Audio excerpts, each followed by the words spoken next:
Alright, mega love shout out. Nandito tayo mga absat sa channel ni Sir Bad, mga absat.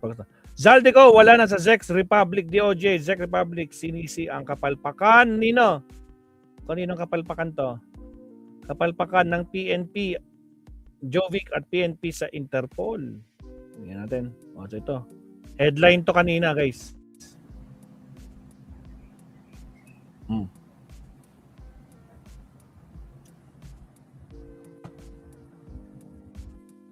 The day early dahil masyado nang matingkad ang araw pag mga 7-8. So maaga tayo mag-walking pero timing rin. Gumising tayo ng maaga dahil may break-in news from the Czech Republic. At ito ay confirmation ng matagal na natin sinasabi na there really is something wrong sa anunsyo ni President Bongbong Marcos, and there was really something suspicious sa subsequent action nila na una kakaunti yung detalye, and then in the succeeding days either walang detalye na binibigay ang Malacanang, si Presidente, o kaya sila Claire Castro. Ang nagsasalita lang ay si John Vic Remulla na wala naman palang alam saan nangyayari dyan sa The Hague. So ngayon, finally, kinonfirma na ng Czech authorities na talagang wala na talaga sa poder nila si Zaldico at nakatakas na nga talaga si Zaldico. At ang meron ng silang naiwan sa kanila ay yung sasakyan ni Zaldico. Yun lang, sasakyan. Siguro iuwi yun dito. Iuwi dito yun nila Justice Secretary Frederick Vida kasi parang tuwang-tuwa siya na meron na daw silang panghawakan. So siguro kukunin nila ng fingerprint doon or baklasin nila yung makina. Baka nagtatago sa loob ng makina si Zaldico. So talaga ito ay super kapalpakan talaga ng Marcos administration. At dito sa press con, according to Maris Umali, na isa sa mga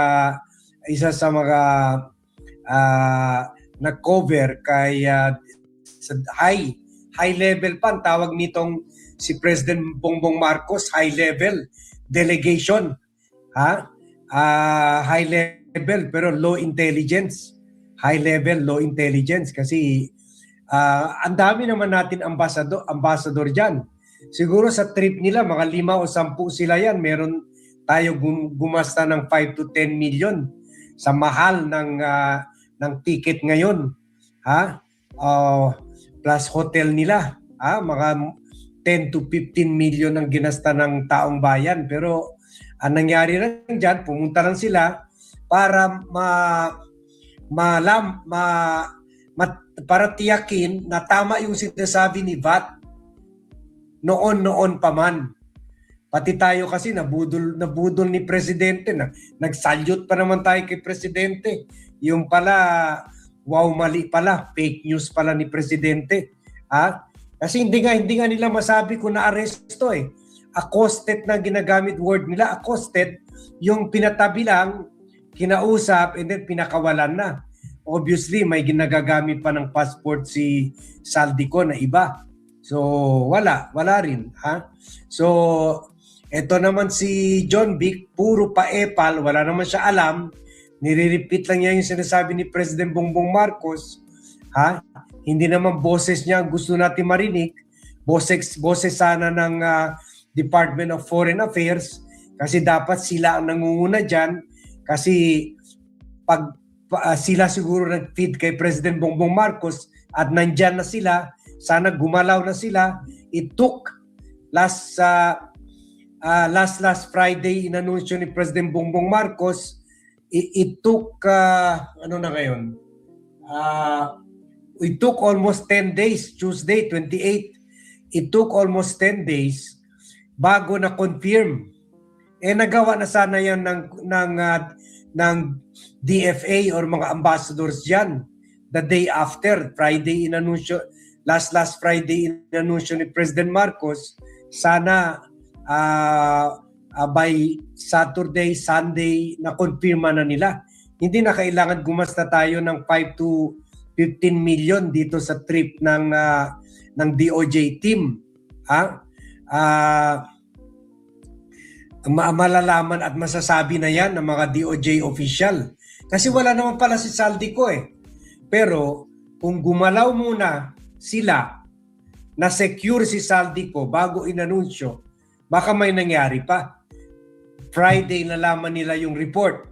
Sana Friday night or Saturday morning, lumarga na sila. Papunta sa The Hague. Sana nahuli pa nila si Saldico.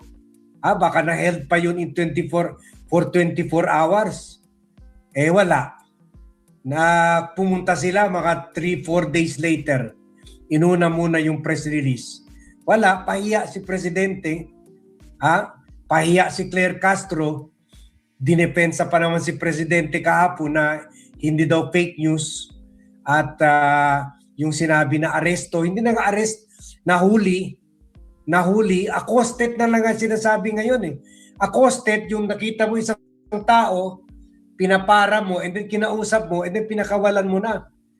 Parang sa parang sa parang hinuli mo sa highway na for traffic violation o looking suspicious.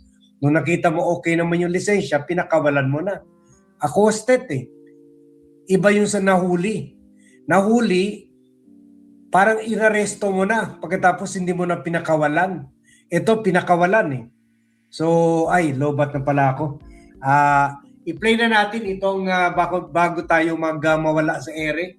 I-play na natin itong press con kanina. Lobat pala ako, hindi ko na-charge yung Sony camera ko. And we thank ABS-CBN for this video.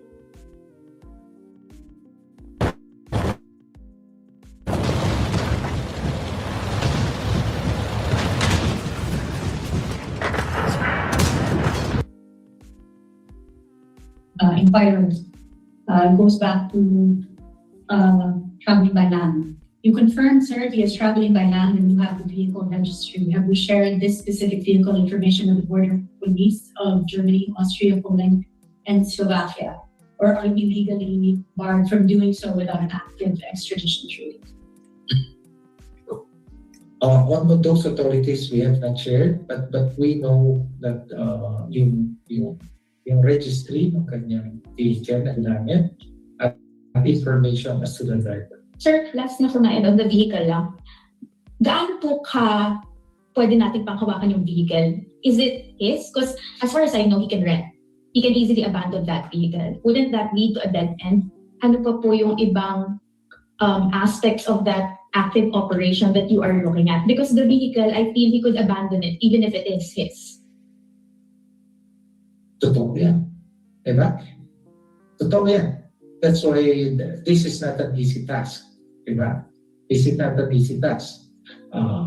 Baka yung mga kababayan nating Pilipino na narito sa Schengen area, if you can relay some relevant information. It seems na Saldico is free and he has a lot of options. Kumbaga, when we started in Friday, you mentioned that ang goal natin is paliitin yung mundong ginagalawan niya, in your own words. But clearly, that's not happening because of all the rules in place in the European Union. What is his status right now? Is he free? Or does he need to show up whenever an administrative court calls for him? In that case, is he still detained technically? The exact information, he is no longer within the territory of the Czech Republic. So he's free. Can you say he's free? He is not within the Czech Republic. So he is free. But he's free. He is not detained. He is not detained, so he is free. Yes. Yes, he is free. So ibig sabihin lang, sir, kaya namin kailangan i-clarify. pag sinabi mo kasing technically detained, he can still move around, but if an administrative court calls for him, he needs to show up. Di ba may mga ganyan tayo na mga batas? Pwede kang, yung mga on parole, pwede kang humarap. Pwede kang makalaya temporarily, but when the court calls for you, you have to show up. In this particular case, kay ipatatawag pa ba siya at some point because of the immigration violation that he committed? Or nakapag-bail na siya? Wala kami. What was the basis for his freedom? Again, di ba? Nung nagtanong kami kung may dagdag ka ba silang i-share na information, they said, wala Sir, silang masishare na information. technically po ba, was he arrested and then detained? Was he arrested initially and then detained? Or ano lang, accosted lang dahil meron lang siyang violation administratively? Exactly, the nature of the, no, we don't know the exact nature, di ba? So yung sinasabi nyo na eto na naman tayo, di ba? We're going to the section, arrested ba siya, detained ba siya, accosted ba siya? Ang maliwanag na informasyon, nakikita pa, di ba?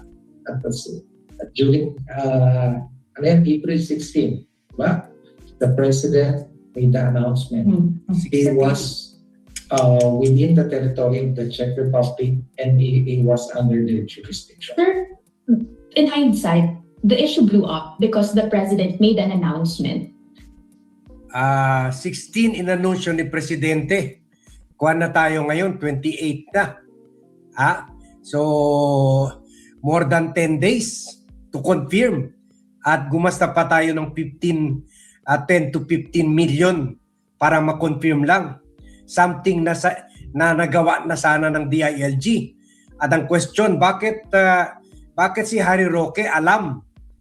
Hindi naman pala nahuli, hindi na detain. Bakit alam ni Harry Roque? Bakit hindi alam ni Presidente? Yan talagang problema . But later on, we found out that the information was not verified or at least changed in the nature. Would it not be more, in hindsight, sir, hindi po ba dapat mas nauna yung pagpunta niyo dito to confirm kung ano po ba yung status niya before that announcement coming from the President? Okay, this will be the last question, sir. One last from you. Ay, sige rin. Patid naman natin lahat ng pagnanasa natin na malaman. Yes. At pag may nakarating na kung sakaling sa kumanang mo, kung sa akin nakarating, pagka-press ko, ikaw. Yes. Kasi karapatan ng mamamayan na malaman na nandun siya sa Czech Republic. Diba? Kaya nung nag-announce ang ating mahal na Pangulo, tama yung ginawa ng mahal na Pangulo dahil na nagbase sa tunay na nangyari. Okay, So, yan, makikita nyo na mas may sense pa ang media bakit inanunsyo kaagad ni Presidente? Sana chinek muna or pinapunta muna yung mga representante ng Pilipinas. Ang daming ambasador. Katabi nandyan yung ambasador ng Czech Republic. Andyan yung ambasador ng Austria. Nawala na nga tayo. Si Luli Arroyo. Andyan yung ambasador ng Slovakia. Kalapit na bansa yan. Andyan ambasador ng Germany. Bakit hindi muna pinapunta yan? Bakit kaagad-agad inanunsyo? At si Saldico, siyempre, dahil inanunsyo na, tumakas na siya, umalis na rin siya ng kwan, or baka hindi natin alam, ginamit na naman yung pera niya para makatakas sa kwan, sa otoridad sa The Hague, baka nagbayad o ano. Pero sana strategic thinking sila. Sana mauna muna yung